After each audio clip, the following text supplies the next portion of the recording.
तो ये वाला क्वेश्चन जो है इसे मैं आसानी से बता दे सकता हूँ, 1 सेकंड का मेरे लिए काम है ये क्वेश्चन को बताना। पर मैं चाहता हूँ ये क्वेश्चन का आपको कॉन्सेप्ट भी समझे। हाँ, एग्जाम में आपको ज़रूरत नहीं कॉन्सेप्ट समझने की। अगर बोला जा रहा है एक वर्टेक्स है जिसका पॉइंट है और ये वर्टेक्स एक पैरेललोग्राम है। पैरेललोग्राम ये ऐसे भी हो सकता है, ठीक है, ऐसे भी हो सकता है। और साथ में ए का वैल्यू क्या है 1:2, b is equal to 4:3, c is equal to आपका 1 0 और डी इज इक्वल टू आपका क्या है के माइनस -1। पैरेललोग्राम है। अभी जा रहा है, अभी क्या हम लोग को बोल रहा है देन, क्या हम लोग को बोल रहा है देन द वैल्यू ऑफ के, जो कि आप इधर देख पा रहे हो इस कोऑर्डिनेट का वैल्यू पूछा रहा है। इसके लिए मैं डायरेक्ट करवा दे सकता हूँ, हाँ मैं डायरेक्ट बता सकता हूँ, पर मैं चाहता हूँ आप लोग कॉन्सेप्ट को भी थोड़ा, एक प्रिंसिपल जो होता है उसका ध्यान रखिए। देखिए जो मिड पॉइंट होता है ना, mid point of the both the diagonal, अगर मैं इसका भी डायगोनल हो और इसका भी अगर लूँ तो ये वाला डायगोनल का ये वाला इक्वल है। इसका मिड पॉइंट कहाँ पर देखने में, ये मतलब ये वाला लाइन किसके बराबर है, इसके बराबर होगा। इसका जितना लेंथ होगा उसका आधा आधा होगा। सेम ये वाला भी क्या होगा, इसके बराबर ही रहेगा, ठीक है। तो जो चीज़ आपको इधर में जानना चाहिए वो चीज़ मैंने बता दी, तो इसका भी इसका बराबर होगा। तो मिड पॉइंट का फॉर्मूला पैरेललोग्राम का लगता है। तो मिड पॉइंट का जो फॉर्मूला होता है ना वो हम लोग ने पढ़ा है। क्या पढ़ा है, तो मिड पॉइंट का ये फॉर्मूला होता है कि mid point of AC, AC कौन सा देखने को मिल रहा है, ये वाला किसके बराबर है, BD के बराबर है। हाँ दोस्तों, मिड पॉइंट ऑफ आपका AC is equal to mid point of क्या होगा, BD के बराबर है।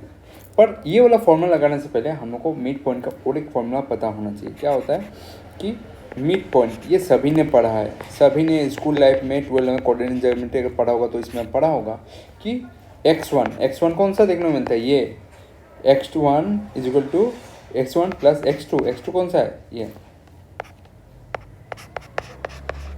Divide by 2। सेम आपका y1 कौन सा है, ये वाला, और ये क्या होगा y2 plus y2 divide by 2। ये दोनों मिड पॉइंट लाएगा, किसके लिए, कौन से के लिए मिड पॉइंट लाएगा, हम लोग का AC के लिए लाएगा। पहले अगर AC का अगर वैल्यू डाल रहे हैं तो AC के लिए लाएगा। AC का वैल्यू क्या है 1 प्लस आपका 1 प्लस और ये 1 x1 और x2 रखना ना डिवाइड बाई 2। फिर आपका y इधर क्या देखने को मिलता है, आपका y1 का वैल्यू क्या है, आपका है 2 प्लस ये वाला क्या है 0 और डिवाइड बाई 2। ये जैसे आप लोग करोगे तो ये कितना आ जाएगा आपका 2 1 और इधर आपका 1। तो पहला AC का जो मिड पॉइंट का कोऑर्डिनेट आएगा, क्या आएगा, मिड पॉइंट का जो कोऑर्डिनेट आएगा ये क्या आएगा आपका 1 और 1, ये वाला बीच वाला का वैल्यू किसके लिए, AC के लिए। अभी हम लोग BC के लिए मिड पॉइंट का वैल्यू निकालना है। इसके पहले आप लोग इधर में मिड पॉइंट भी लिख सकते हो, ठीक है, मिड पॉइंट और साथ में अभी ये वाला क्या होगा आपका, ये B का वैल्यू क्या है 4 और D का वैल्यू क्या है आपका K, ठीक है। तो 4 प्लस K देख रहे हो ना, x का वैल्यू मैंने लिखा 4, x1 और x2 का डिवाइड बाई 2 से डिवाइड करना है, क्योंकि 2 से हम लोग क्यों डिवाइड करें, आधे में जा रहे हैं ना, इसलिए मिड पॉइंट में आधा का ज़रूरत है। और आपका 3 और इधर -1 डिवाइड बाई 2। तो ये वाला कितना हो जाएगा आपका 4 प्लस K डिवाइड बाई 2 और इधर कितना हो जाएगा आपका 2 और इधर आपका 1 होगा। जो चीज़ ये समझ में आ रहा है, तो इधर में एक चीज़ आपको समझ में आ गया, क्या समझ में आएगा, ये वाला इसके बराबर है। क्यों बराबर है, थोड़ा पहले हम लोग ने ये वाला मिड पॉइंट वाला अभी क्या आया आपका 4 प्लस K आया डिवाइड बाई 2 और इधर 1, ये भी आपका किसके लिए है, पर BD के लिए। थोड़ा पहले हम लोग ने रूल पढ़ा है कि जो मिड पॉइंट का वैल्यू आएगा AC के लिए और BD के लिए दोनों सेम होगा, इक्वल होगा मिड पॉइंट, क्योंकि दोनों एक ही जगह में जाकर मिल रहा है ना, एक ही जगह में इंटरसेक्ट कर रहा है, वो कोऑर्डिनेट तो सेम ही रहेगा ना, कोऑर्डिनेट जो होगा वो कोऑर्डिनेट आपको सेम रहना पड़ेगा। तो ये दोनों आपका सेम रहेगा, तो ये क्या होगा 4 plus K divide by 2 is equal to 1। तो आप लोग क्या करेंगे, सीधा आप सॉल्व करना शुरू कर दोगे।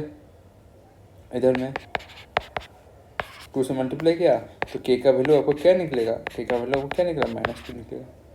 समझ में आया। अब इतने से ये बेसिक मेथड है जो प्रिंसिपल समझ के आपको समझा दिया, ठीक है, बेसिक मेथड। इसको ट्रिक मेथड से आदमी जब करेंगे ना एग्ज़ाम में, हमें इतना नहीं करना है। एग्ज़ाम में जो आदमी जो चालाक इंसान होगा वो क्या करेगा, सीधा क्या करेगा, सीधा देखो, वो सीधा कुछ और से झंझट में नहीं फंसने वाला है, ठीक है। वो ज़्यादा क्या करेगा, ये वाला वैल्यू को पकड़ेगा कि, और इसका कोऑर्डिनेट कौन सा है, x1 x2, ये वाला पकड़ेगा 4, और इसको हम लोग किसके साथ डायरेक्ट इक्वल करना है, ये वाला कोऑर्डिनेट और ये वाला, ये दोनों ये दोनों जो ऑपोजिट कोऑर्डिनेट है उसका साथ इक्वल करना है, 1 है और दूसरा वाला ये 1 है, तो मिल गया x+4 इज इक्वल टू 2। तो k का वैल्यू ऑलरेडी हम लोग को क्या निकल जाएगा, -2 निकल जाएगा। यही वाला तरीके से वो फटाफट निकाल देगा, समझ में आया।